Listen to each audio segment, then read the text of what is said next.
मैं अखिल भारतीय किसान महासभा कार्यालय में बैठे हैं और यहाँ पर कुछ किसान नेता भी बैठे हुए हैं।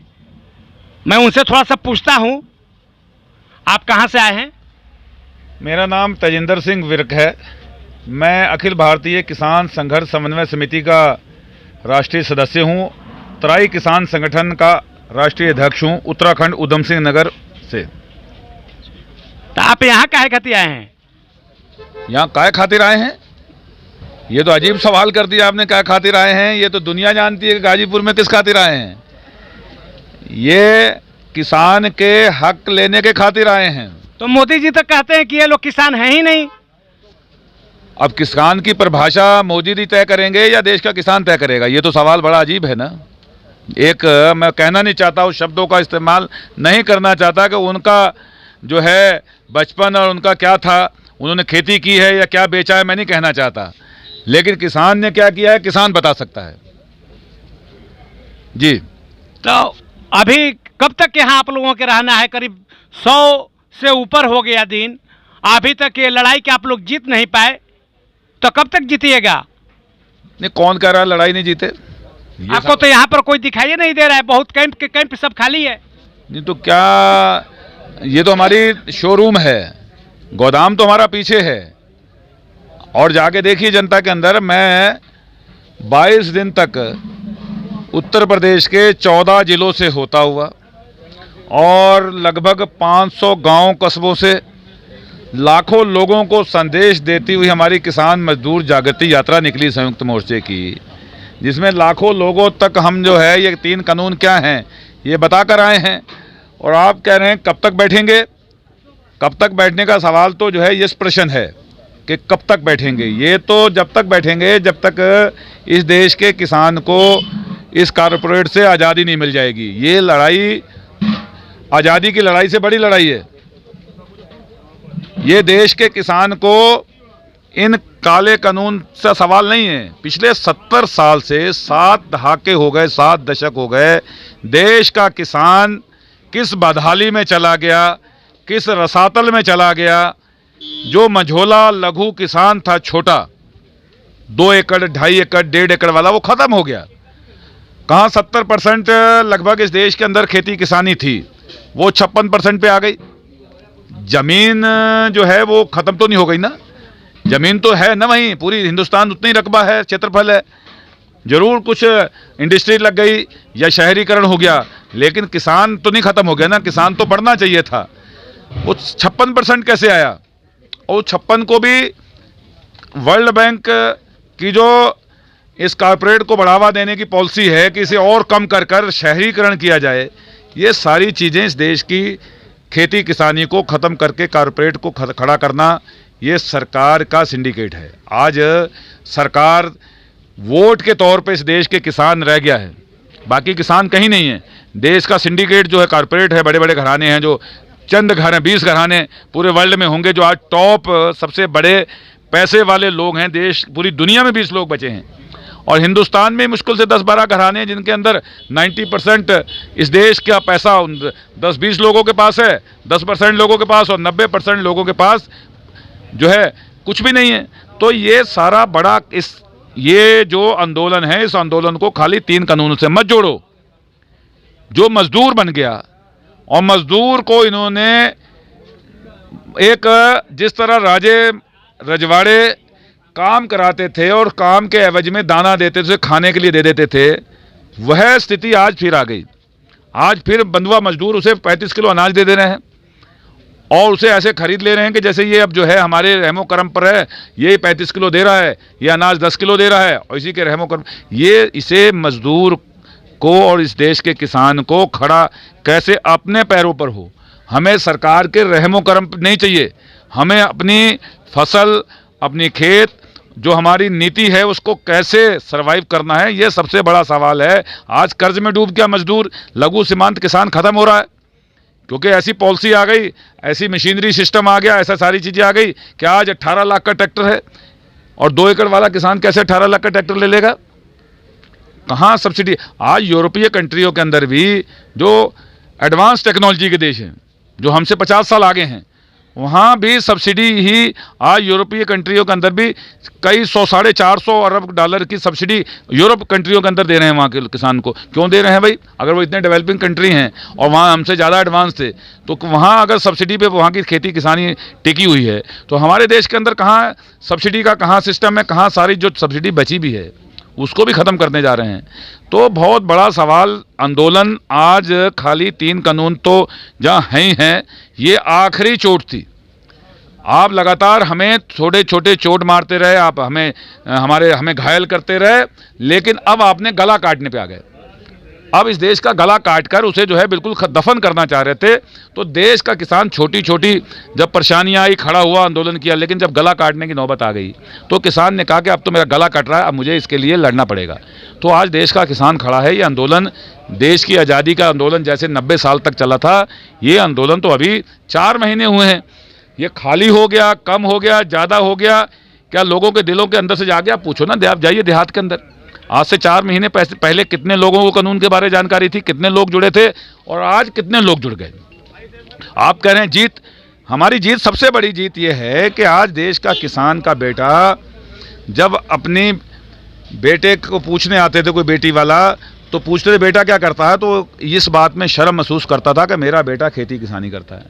वो कहता था मेरा बेटा चपड़ासी है, मेरा बेटा क्लर्क है, मेरा बेटा नौकरी करता है, लेकिन वो किसान कहने में शर्म महसूस करता था। और आज देश के किसान के बेटे ने क्या टैग लगा रखा है पता है आपको? आई लव किसान। तो किसान, हमारी सबसे बड़ी जीत ये हुई है कि किसान ने अपने आप को किसान कहना शुरू कर दिया। जो किसान कहने में शर्म महसूस कर रहा था आज से 4 महीने पहले, वो किसान अपने आप को किसान कह रहा है, उसका बेटा कह रहा है। जो नौजवान पीढ़ी को पता ही नहीं था क्या किसानी है, आज आप 4 साल के बच्चे को, 3 साल के बच्चे को इंटरव्यू लिए ना, जाइए उन बच्चों के पास और उनसे पूछिए 3 कानून क्या है, किसान मोदी ने क्या किया, वो बता रहा है। और आज से 4 महीने पहले आप किसी बड़े नौजवान के पास चले जाते, 18 साल के नौजवान के पास, और उससे पूछते कि क्या खेती किसानी, उसे पता ही नहीं था। तो ये जीत हुई है कि खेती किसानी के अंदर लोगों का विश्वास जो है, अपने आप को गौरवान्वित महसूस करते हुए देश का किसान का बेटा किसानी के साथ जुड़ा है, अपनी मिट्टी के साथ जुड़ा है। तो हमने ये जीत सबसे बड़ी है कि किसान। और फिर हम, जो सरकार ने लोगों को बांट रखा था, ये हिंदू है, ये मुसलमान है, ये सिख है, ये जाट है, ये कुर्मी है, ये लोधा है, वो सारा चीज़ ख़त्म होकर आज उसने कहा कि मेरा धर्म खेती, मेरा मजहब खेती, और मेरा सब कुछ जो है खेती है हमारा। हम कोई हिंदू नहीं, मुसलमान नहीं, सिख नहीं, हमारा धर्म मजहब कोई है तो खेती किसानी है, हम किसान हैं। तो ये कह देना कि इस आंदोलन में अभी तक कुछ हासिल नहीं हुआ, हासिल बहुत कुछ हुआ है कि हम एक हुए हैं, हम खेती से जुड़े हैं, खेती में हमारा विश्वास पैदा हुआ है, और आज लोग खेती अपने आप को खेती किसान कहने में गर्म कर रहे हैं। और ये सरकार नहीं मानेगी, कब तक नहीं मानेगी? ये सरकार के अंदर सरकार खोखली हो चुकी है। लेकिन सरकार जो है, आज लड़ाई हमारी सरकार से होती, हम जीत जाते। हमारी लड़ाई एक व्यक्ति से नहीं है, हमारी लड़ाई एक तरफ किसान से, सरकार से भी है, और दूसरी तरफ कारपोरेट से भी है। उधर 2 लोग खड़े हैं, पैसे वाले खड़े हैं और डंडे वाले खड़े हैं, और इधर एक किसान खड़ा है। तो हमें 2 लोग हमारे सामने खड़े हैं, ताकतवर, जिनके पास सत्ता का डंडा है, ताकत है, और दूसरी तरफ पैसे की ताकत वाले लोग खड़े हैं। और हमारा किसान तो गरीब मजदूर किसान है, बड़ी मुश्किल से वो अपना कर्ज के नीचे डूबा पड़ा है। उसके पास, किसान के पास सिर्फ उसकी ताकत, उसकी एकता, और उसके पास जो उसका भरोसा है, और जो विश्वास है, और जो उसकी सच्चाई है। सबसे बड़ी ताकत हमारी जो है कि हम सच के लिए लड़ रहे हैं। अगर सच के लिए नहीं लड़ रहे होते तो कभी के ये आंदोलन खत्म हो गया होता आज से। और इसके अंदर जो श्रम है और जो सहयोग है, वो 1-1 रुपया लोगों का इस भंडारों में लग रहा है। अगर ये अडानी अंबानी के लंगर होते तो अब तक नहीं चलते। लगा के देख लें अडानी अंबानी लंगर, कहीं पर चल जाएं और भीड़ इकट्ठी करके दिखा दें। ये लोगों के विश्वास के लंगर हैं। इनमें किसी का 1 रुपया दान है, किसी का 10 रुपये है। उस सहयोग से जो ये लंगर चल रहे हैं, भंडारे चल रहे हैं, इस सब के पीछे कहीं कोई एक जो शक्ति है, देवीय शक्ति है। उस हर भोजन के अंदर जो पूरी विश्वास और सेवा भावना से बनता है, उसके अंदर देवी शक्ति है। वो देवी शक्ति वाला जो भोजन यहाँ पे हम ग्रहण कर रहे हैं, उससे भी यहाँ पे लोगों के अंदर एक विश्वास है। क्या पूरा देश जब आज़ाद हुआ था, मैं आपसे सवाल करना चाहता हूँ, क्या 2 करोड़ लोगों ने एक साथ ये कल्पना की होगी कि हम देश की आज़ादी करें, या 1-2 लोगों ने की होगी? आखिर तो पहले 2 लोग बात की होगी ना, 2 लोगों ने आपस में चर्चा की होगी, यार देश में हमें गुलाम हो रहे हैं, आज़ाद होना चाहिए। फिर तीसरे के पास गए होंगे, फिर चौथे के पास गए होंगे, फिर 50 लोगों की सलाह बनी होगी, तो तब जाके कहीं वो देश की आज़ादी लड़ाई शुरू हुई। तो ये भी अब धीरे धीरे कुछ लोग इकट्ठे हुए, हम पहले, फिर और ज़्यादा हुए, तो धीरे धीरे ये सब चीज़ें हैं, आंदोलनों में क्रम है। आंदोलनों के अंदर कभी हार जीत नहीं होती, आंदोलनों का हक के लिए लड़ रहे हैं हम। ये कोई सरकार को हराने के लिए चुनाव नहीं हो रहा है कि हम सरकार को हराने निकले हैं, हम तो अधिकार लेने निकले हैं। अधिकार दे देंगे तो वापस चले जाएंगे। लेकिन सवाल सबसे बड़ा ये है कि सरकार की नीयत कहाँ है। सरकार इस समय सिर्फ इस देश को बेचने में लगी हुई है। जो हर चीज़ LIC बेच दी, बैंक बेच दिए, आज कितने में कम 20 बैंक की किस्तें और 5 बचे हैं, उनको बेचने जा रहे हैं। एयरपोर्ट बेच दिया, बंदरगाह बेच दी, सारा कुछ बेचने पे लगे हैं। एक सेक्टर खेती का बचा था, उस सेक्टर को भी बेचकर ये पूरे देश को तबाह करना चाहते हैं। इस देश की इकनॉमी, हमारा कहना ये है, इस सबसे बड़ा सेक्टर जो है, एक ही सेक्टर है, खेती किसानी, जिस पूरे देश की इकनॉमी इस देश की खेती किसानी पर टिकी है। जब FDI 25.5% घाटे में था, ये अभी जो कोरोना के अंदर, तो उस समय जो है 3.5% खेती का एक सेक्टर था जो प्लस में था। तो ये सारा कॉरपोरेट की निगाह अडानी अंबानी के साइलॉज बन के 4 साल से, ये पृष्ठभूमि पिछले 6 साल से जो बार बार कहते रहे कि हम आय दुगनी कर देंगे। अभी नीति आयोग के सदस्य भी कल ही कह रहे थे कि किसान जो है भ्रमित है, वो 2022 में जो किसानों की आय दुगनी होनी है उसमें देर कर रहे हैं, अड़ंगा अड़ा रहे हैं, किसानों की दुगनी आय होगी। हम पूछना चाहते हैं कि 6.5 साल हो गए इन्हें और 1 साल 1.5 साल बचा है, कितने % ग्रोथ हुई है किसान की खेती में, ये बताएं भाई। अच्छा, एक और बात मैं बता रहा हूं कि इस चैनल के माध्यम से आप देश के किसान के क्या कहना चाहते हैं? देश का किसान को हम कहना सिर्फ इतना चाहते हैं कि आप इस संघर्ष के अंदर कड़ी से कड़ी बनकर जुड़ते जाएं और आपके ये धर्म, जाति, मजहब का जो जहर भाजपा ने घोला है, ये सांप्रदायिक ताकतों को जो अलग अलग करना चाहती है, उससे जाल से बाहर निकलो। जाति, मजहब, किसानी है। देश की खेती किसानी के को इन चोरों से और इन ठगों से, जो इस समय सबसे बड़े चोर हैं, डकैत हैं, जिसको आज कारपोरेट, इंग्लिश का शब्द आ गया कारपोरेट हैं, और अगर कोई और व्यक्ति कर ले तो डकैत है, अगर अडानी अंबानी कर लें तो NPA हैं, नॉन परफॉर्मिंग असेसमेंट, और गरीब अगर कोई कर ले तो बोले ये डिफाल्टर है। हम अगर कर्ज नहीं दे पाएंगे तो डिफाल्टर हो गए, हमारा तहसील के बाहर पोस्टर लगेगा। और अडानी अंबानी का हो गया तो NPA हो गया, 9,000 करोड़ रुपए कर दिए, 8,000 करोड़ कर दिए, तो वो जो है NPA है। उन्हें अगर कुछ देना है तो जो है वो जी इनको जो है बढ़ाने के लिए आज आर्थिक सेक्टर को पैकेज मिलता है, और हमें जो है अगर 30 रुपये भी कर्ज माफ़ होता है तो तहसील के अंदर टेंट लगता है, और 100 रुपये का सर्टिफिकेट और 30 रुपये में कर्ज माफ़ होता है। ये चोरों का इस समय एक डकैत हैं, जिन्होंने हिंदी में कहा जाए तो डकैत वर्सेज सरकार और डकैत मिले हुए हैं और किसान को खा रहे हैं। तो भाई किसानों जागो, इस देश को इन लुटेरों से, इन डाकुओं से बचा लो, और अगर एक नहीं हुए ये चोर डकैत डाकू तुम्हें लूट लेंगे और तुम बंधुआ मजदूर बनकर इस कारपोरेट के नौकर बनेंगे। वही हाल हो जाएगा जो ईस्ट इंडिया कंपनी का हुआ था। एक और लास्ट में, भगत सिंह के गाँव से मिट्टी आया है, इस पर क्या कहना चाहते हैं कि मिट्टी किस लिए आया है? भगत सिंह के गांव कहाँ है? पंजाब में गांव पड़ता है, और उनकी मिट्टी यहाँ मंगाया गया है। आज होली का दिन है, आज अबीर लगता है, तो आप लोग यहाँ का मिट्टी लगाइएगा?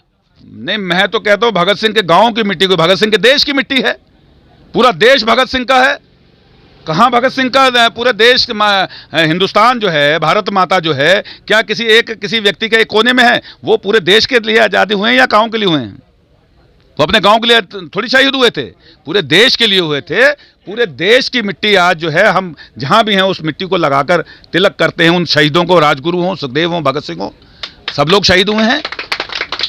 क्या हम गोलवलकर और सावरकर इनकी मिट्टी लगा के तिलक करें, जिन्होंने चिट्ठी लिखी थी इस देश की आज़ादी के लिए कि हम जो है आपके साथ खड़े हैं?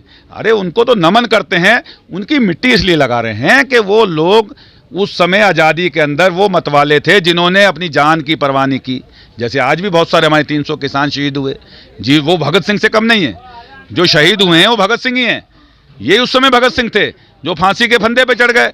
उन्होंने ये परवाह नहीं की कि हम आज़ादी के जो हैं, जो लोहिया जी ने कहा था कि गांधीवादी और सरकारी और ये 3 तरह के उन्होंने कहा था, ये लोग थे जो आज सत्ता का सुख ले रहे हैं।